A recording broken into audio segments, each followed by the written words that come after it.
Hello and welcome to the third video in my 3-video series on the 65-gallon Reef aquarium build project. It's now been 11 months since I started and 7 months since I introduced the salt water and started cycling the system. If you have questions or comments, before you post them, I highly recommend you take a look at part 1 and part 2 of this video series. I think that'll answer a lot of the common questions that you may have. But for now, I'd like to discuss some of the changes I've made since part 2 and why, and just thank the other YouTube subscribers for their feedback. And so most notably, you'll see here the introduction of a number of fish and coral. These are new from the part 2 video, of course, where I was just finishing cycling. I have a couple of blue-green chromies there. You can see them swimming with the 2 clownfish. And then over on the left here, I have a spotted cardinal. He's taking claim to that Kenya tree coral there. He's quite protective of that region of the tank. And then I just have a few mushrooms here down at the bottom. I've got one mushroom, another one off on the side. That actually spawned off of the larger one. And I just finished transplanting it. That's why that rock is so white there. It came from the sump.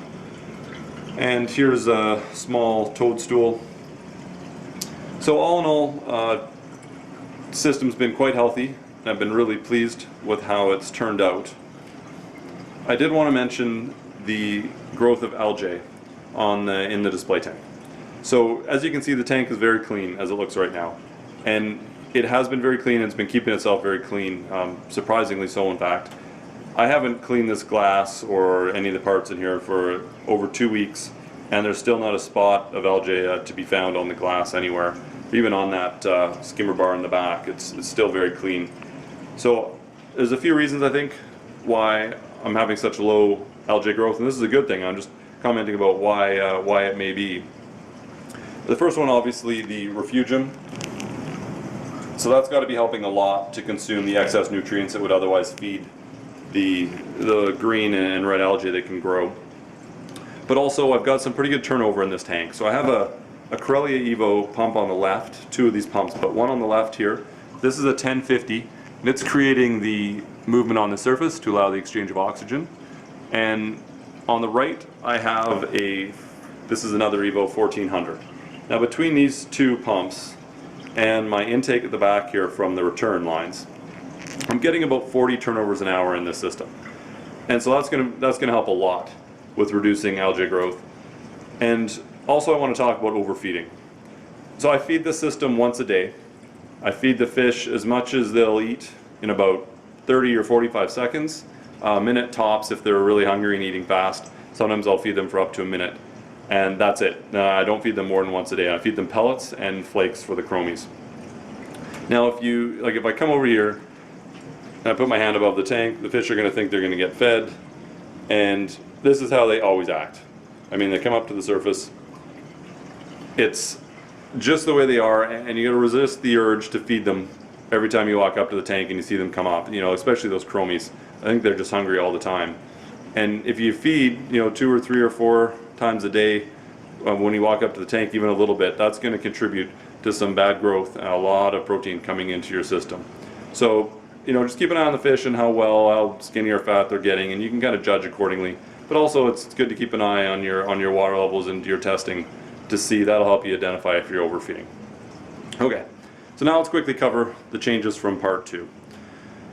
The light. So right away you'll notice that this is not the previous light I had. This is similar. This as well is a 36-inch 6-bulb T5, but this is the Sunlight Supply Tech light. And the reason why I changed is right here. This light has 2 AC cords. One cord controls the 2 outside bulbs, and the other cord controls the 4 middle bulbs. Now this is a really great complement to the digital aquatic system because it allows you to use 2 different timers.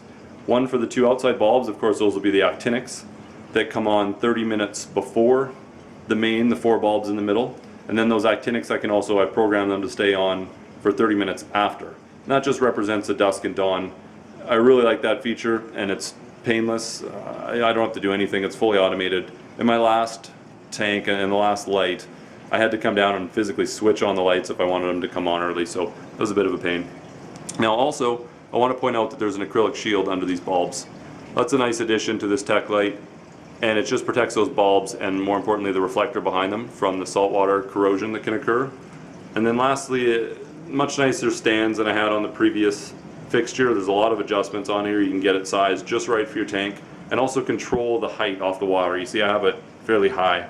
That's just to protect it, to protect the whole fixture actually from the salt water. When the fish come up and feed, they splash, and when you're in there you may splash a little bit too, and that water in time gets onto the fixture and corrodes it. Now a quick update on the skimmer bar. So there's been a lot of comments about this bar, some good, some bad, and it's a new idea I was trying in this video series. It's part of the reason why I started the series, was just to cover this design to create your overflow and your surface skimming. And I must say, after 11 months, I'm even more pleased with this skimmer bar performance than I would have expected. You can see here, if I zoom in a bit, it's skimming water from multiple areas across the surface. I have no dead spots whatsoever on the top of the tank, and it's keeping the water surface and the water inside the tank very clean. So it's working great. I have no intention of changing that. Going back to the algae growth, the minimal algae growth, about once a month at most, maybe once every 6 weeks, when I clean the glass, I come up and I run a little brush across the top, and I'll see a little bit of debris and some algae on the top, just a little bit, and I wipe it off, it goes away right away, and then I'm good for a few more weeks. And it's also important to note that I don't have the light. If I come over to the side, I don't have the light all the way at the back. It's closer to the front. It's kind of difficult to make out there, and it is pretty wide, but I did try to keep the direct light off of that skimmer bar, which is also going to help reduce the growth on it. Okay, coming down into the skimmer compartment of the sump. On the left here, if you recall from the previous videos, there's 3 lines in from that skimmer overflow bar. 2 on the left, where about 95–98% of the water come down out of the display tank, and then there's one on the right controlled on the ball valve. That's for water to come directly into the refugium to help feed that macroalgae. It's unskimmed water. With the skimmer, it took a little bit of adjustment to get it working the way I wanted, and it's just been working great. You can see here this little knob adjusts the air intake, and there's another knob over here that adjusts the water level. So I had to play around with those two to get this thing skimming nicely, and you can see how well it's skimming in there now, and also to get the noise level down. So it's very quiet the way it's working now, and I'm just really pleased with the overall performance. One thing I did note is that the holes in the top of the skimmer collection cup, you can see a couple of the holes there, they were spraying water up into the top of my cabinet, and that's wood, so I didn't like the idea that that was constantly wet. So I just installed a sheet of Mylar right above that, where that skimmer sits. It's a little tough to make out, but you can see the black specks. That's just skimmate that's come through. Now that Mylar is like a plastic coating, it's adhesive on one side. So what that allows me to do is wipe it off really easily if I want to, or I can just leave it to evaporate, which is generally what I do. And it's plastic, so there's no worry of it soaking into the wood. Alright, coming over to the refugium compartment. The only change here is you'll see I've got a cover on the entire refugium going from baffle to baffle, and that's just white diffuser. And it is there simply to keep the crabs, or to keep the snails rather, from crawling out into the rest of this sump. And I have one guy in particular that is very active. There you can see him down there, just on that white piece of rock. On any given day, this guy would be in all 3 compartments of the sump, and eventually he could get onto the intake for my skimmer, or worse yet, onto the float switches. So I went to some trouble to create this cover just to keep those snails inside this compartment. You can see here what I've had to do is create a separate little additional piece, and I locked it down with that little circular clip. And that's just to make sure there are no holes at all around that water line intake into this compartment. Originally I didn't have that there, and the snail was still able to crawl out through the little holes. Just a note here too, you can see there's a 1/4-inch piece of tubing that I have zip tied on to this main water line. Those 2 black zip ties come into this 1/4-inch piece of tubing right there. That is my auto top-off pump intake. So it's going to drop the water into these baffles and mix here, mix as it goes through the refugium, and then come back up through the return compartment. Now I moved the heater so that it's in the center of the baffle, as you can see here. By coming from the top, you can see a little bit better. There you go. So I did that just so that I could have a little more efficient heating of the water going back up, and you can see that the bottom of the heater is right near the intake to the pump. And again, just for efficiency's sake, I noticed that when I had it in the corner, it was heating up the corner nicely, but if the pump's angled the other way, you're drawing colder water from the opposite side of the return, which means your heater's working harder than it really has to. Now I also added this float switch. This is the Digital Aquatics dual float switch. What you'll notice though is that I used only one mount and put both float switches on that mount. I've just got this loose right now so that I can show in the video. Of course, it's not, that channel is turned off, otherwise it would activate as soon as I lifted it up. So what I've done here is design this so that that bottom float will trigger the pump to kick in, and the top switch is just there as an emergency shut off, so that if that switch ever came up, that would tell me the water level is too high in the entire sump, and it would immediately shut down the auto top off pump. And those are wired in to this SL1 module. You can see there I used both the A and B switches to do it. And just a couple quick notes on how I programmed this float switch down here. It's set up so that the pump will only run when the circuit is closed on both switches. It's an option in the Reef Keeper software. You can set it up to run when they're open or closed. You don't want to set it up to run when they're open if you can avoid it, because if those wires ever severed for whatever reason, if they corroded through, or if you were reaching in here and you hit it with your elbow or broke one, then your pump could potentially stay in the on position. You may not even know it.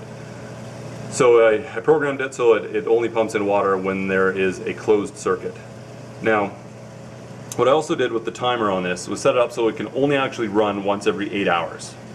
And that again just helps make sure you don't get any more water into the system than you want. That's again just part of the timer software on this Digital Aquatics system. One final note on the PC4 modules, you'll see I added 4 of these little indicator converters. Now all these do is they allow a 3-pronged AC plug to go in, and they have a 3-pronged AC plug on the other side, and they light up when there's power to the circuit.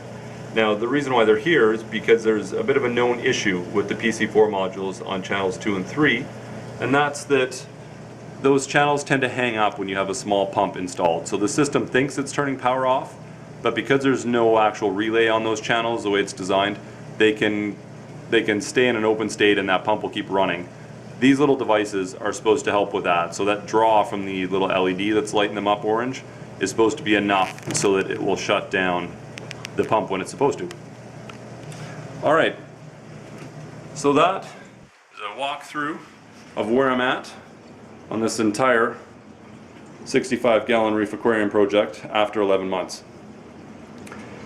Now if you have any comments or questions, as always, please post them. I'll do my best to get back to you right away, and as I mentioned, you might want to check out videos 1 and 2 if you haven't already. A lot of the questions you may have will likely be answered there.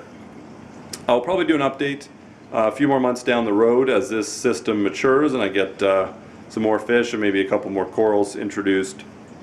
The only change I intend to make to the system is down here in the refugium. This suggestion came from a YouTube commenter. I really appreciate it. It was a good suggestion, and that was to convert this to a deep sand bed in the refugium to help with the denitrifying of the entire system. And I had my concerns about deep sand beds in the past and not doing that in the display tank, but essentially what I read is that it makes a lot of sense in the refugium and it's less of a risk. The risk, of course, being that you get gas trapped and you get a big gas explosion and you end up killing your livestock because of that release. And so for that reason, it's, a lot of people avoid putting them in the display tank and you keep it rather shallow. Mine's about 2.5 inches deep there. But for the refugium, because it's a much smaller area and there's less opportunity for that gas to get trapped, it makes a lot of sense and it can really help improve the health of the system. So I'll likely be doing that over the next couple of months. I just have to be careful because that is a live sand bed right now. I've seen many organisms living in there, and what I don't want to do is kill them. That would cause all sorts of bad things to my system. So what I'll be doing is adding that extra sand very slowly, maybe 1/8 or 1/4 of an inch at a time, to allow those organisms to come back up through the surface. Okay, so that's it for the 3rd video and final video in this series. I hope you've enjoyed it, and I hope you found some of the tips useful. And I wish you the best of luck with your own Reef Aquarium project.